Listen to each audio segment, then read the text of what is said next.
Hello friends, and welcome to another WSIB Truth Matters with Joe Machado, where I separate the truth from bullshit, facts from fiction in plain English. Today I'm going to talk about the second episode of the February Money series. I think it'll be of interest to a lot of you, so let's get at it.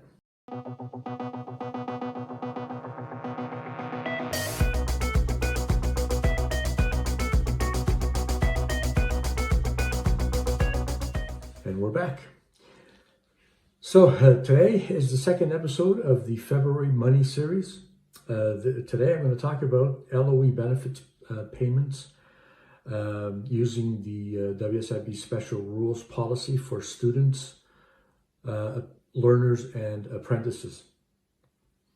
And so if you find yourself in this situation, this information can be of great value to you. Unfortunately, in my experience, WSIB isn't that good when it comes to informing injured workers of their rights. And you can't apply for something if you don't know about it.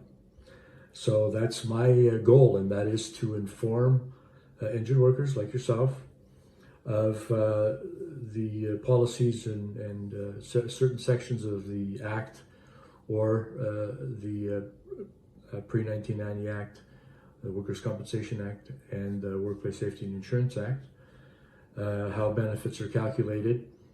There are different structures of benefits for each one of those laws in the last 40 plus years. And so this money series is dedicated to talking about some of the key benefits that you would likely not know about that could make a big difference on what you get paid weekly, on what your pension is if you're a pre-1990 claim and you're receiving a lifetime pension, supplements, and for those of you who've received future economic loss awards, that's coming up next week. The policy that deals with how the WSIB calculates benefits for students, learners, and apprentices very different from how benefits are calculated for general workers in whatever field you work in. There are certain elements within the policy that decision makers must apply in order to calculate those benefits properly. To give you an example, we have one of our members. They calculated his loss of earnings. They did his short-term earnings calculation. They did the long-term earnings calculation. I talked about that in the first episode of this series. But we discovered that he was actually a student when he was injured. And so we were able to help him get a significant increase to his monthly benefit or his weekly rate. It was actually more than double. There was over 100,000 in arrears paid. And of course, a significant amount in the weekly rate on a going forward basis. So it's important to know these things because it can mean a big difference at the end of the day to your check. I'm going to cover some of the basic overview of the policy. I don't want to get into too much because it can be confusing. But if after this video you find that, or you have any doubt as to whether or not your benefits were calculated properly, then you can send me an email, and we have a process that we've developed to help our members deal with that specific issue. Well, pretty much everything dealing with your WSIB claim, but we do have a process that we use for that one particular issue. So the first category in this series, this video, is the students. And so the WSIB's policy in regards to how benefits are calculated for students, it's laid out in policy 180203, and I'm going to put it up here for you to see it, and I'm going to cover certain elements of that policy. So policy 180203, determining average earnings, exceptional cases. In this case, it's for students. For workers who are students, the average earnings are calculated by taking into account the worker's earnings from all of the employers the worker was employed with at the time of the injury, any pattern of employment that resulted in a variation in the worker's earnings, and other information considered appropriate. So in other words, it could be that you are going to school or college or university or taking some kind of a course, and you may have multiple employers you work for concurrently, meaning you're working for them at the same time. Then the WSIB would have to consider all of the earnings from those employers collectively to determine what your weekly rate is. There's specific reasons as to what earnings are used in making that calculation, and how the WSIB is required to use those earnings, and how the policy discusses that. And so in this section of the policy, it talks about when the earnings are calculated. So the average earnings of worker who's a student are calculated if the worker is unable to complete their education as a result of the injury, when the worker would have completed their education if the injury had not occurred, or in any other cases when the worker has ended their education. And so if you're working for an employer and you're going to school at the same time, or college, and you have an injury, then the WSIB has to determine how they're going to calculate your loss of earnings if you're not able to complete the course that you're taking. So let's say that you're working in an industrial setting, working on a line, earning $15 an hour, 40 hours a week. So if you were not a student, the earnings would be based on the $15 an hour, and the WSIB would have to apply the policies I talked about last week in terms of the short-term and long-term average earnings for both permanent and non-permanent employment. But in this case, it's very different, because if your injury prevents you from being able to complete your education, let's assume that you were in school to become an architect, and you're not able to finish your program, or you're not able to work as an architect after you finish your program because of the injury, then it wouldn't be fair to pay you $15 an hour, because you had already had a career plan. You were working within that career plan by going to school and taking those courses and whatnot to earn more money. And so effectively your injury has prevented you from being able to do that. So this was written into the Act, the Workplace Safety and Insurance Act, to make sure that workers in those situations aren't penalized. And so the next section here talks about how your earnings are calculated. This is very important. So I'm going to put it up on the screen here. So the recalculated average earnings of a worker who is a student are determined by using the average earnings of a worker employed in a job in which the worker would likely be performed if the injury had not occurred.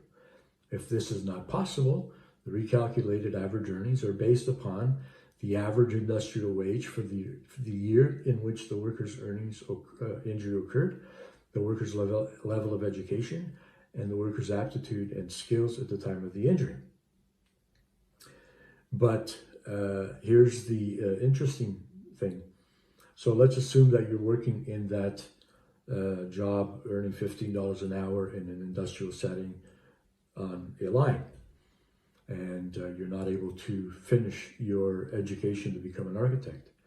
So in order for your benefits to be calculated properly, the WSIB would have to pay you based on what an architect would be earning, whether it be with your employer or with another company in your geographical area, so in other words, in your community. The earnings could be calculated based on entry-level earnings as an architect, or greater earnings depending on your education and if you had, or the number of courses you had already taken to complete your education as an architect. So as you can see, there could be a significant increase to your loss of earnings, and that would be the way that the WSIB would be able to ensure that you're being paid properly under the student category of this policy.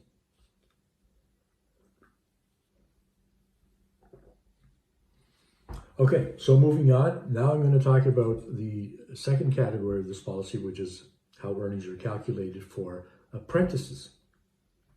And this is what the policy states. So for workers who are apprentices, the decision maker determines the average earnings to be equal in amount, to be an amount equal to the average earnings of a journey person employed by the employer in the same trade as that which the worker was working in at the time of the injury. If the employer did not employ a journey person in the same trade as the worker, the decision maker determines the worker's average earnings to be an amount equal to the average earnings of a journey person employed in the same geographical area as the employer and employed in the same trade as the worker was at the time of the injury. Once established, the average earnings remain the same for the lifetime of the claim with no recalculation. So again, what that means is, if you're an apprentice and you're injured with the company where you're participating in the actual practical portion of the apprentice program, and you have 1,000 hours to go, or 500 or 2,000 hours to become a journey person in that apprenticeship, let's say a plumber, for example. So if you're injured while you're in the apprenticeship program and you're not able to complete the program as a result of your injury, then the WSIB would calculate your earnings based on the journey person working for your employer. So another plumber working for your employer, and they would have to use that plumber's earnings to calculate your earnings. If there isn't another plumber in your with your employer, which there should be, because that's the only way that you can get an apprenticeship, then the WSIB would use earnings from a plumber, a journey person plumber, in the same geographical area that you live in. So again, it's very important that you understand this information, because it does happen. And if this is something that applies to you, then you could probably be significantly underpaid at this point in time. Again, if you have any questions about this and not sure how to go about it, we can help you with that at WSIBsettlements.com. All right, so the third one I'm going to talk about is learners.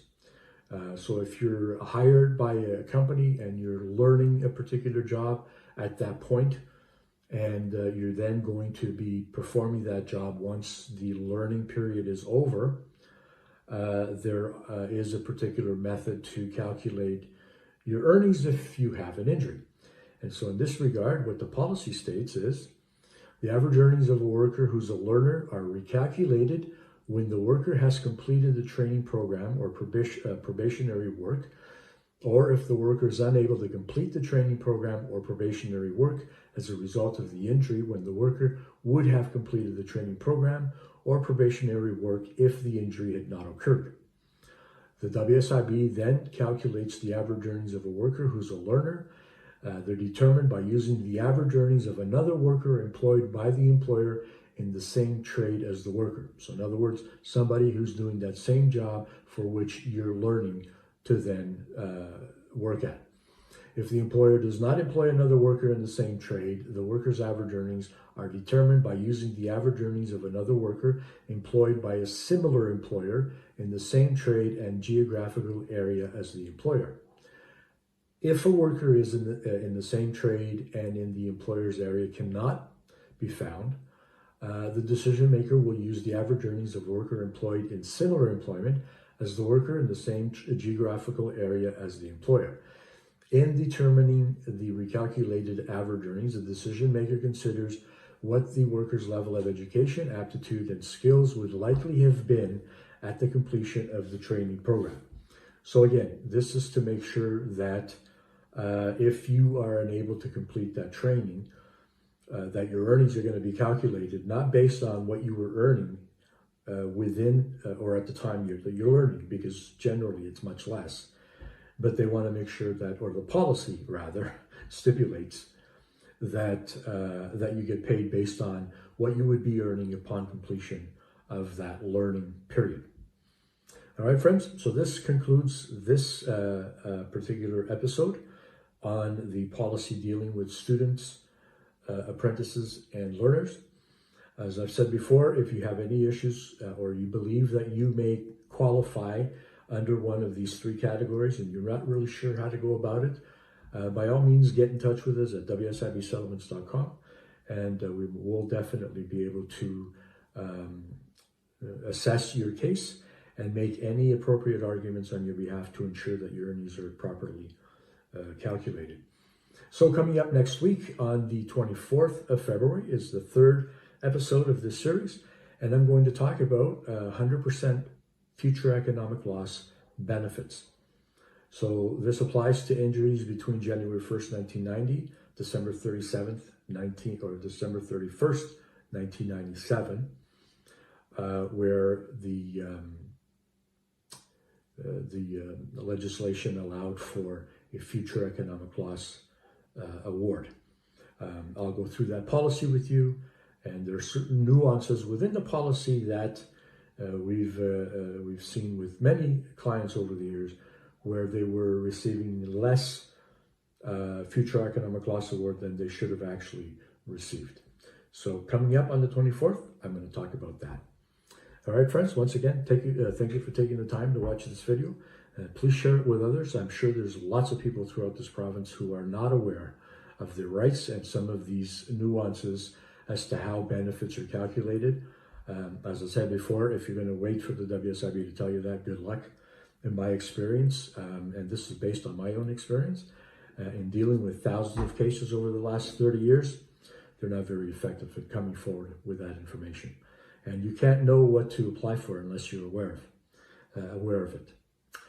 Okay, friends, so as usual, and until next time, take care.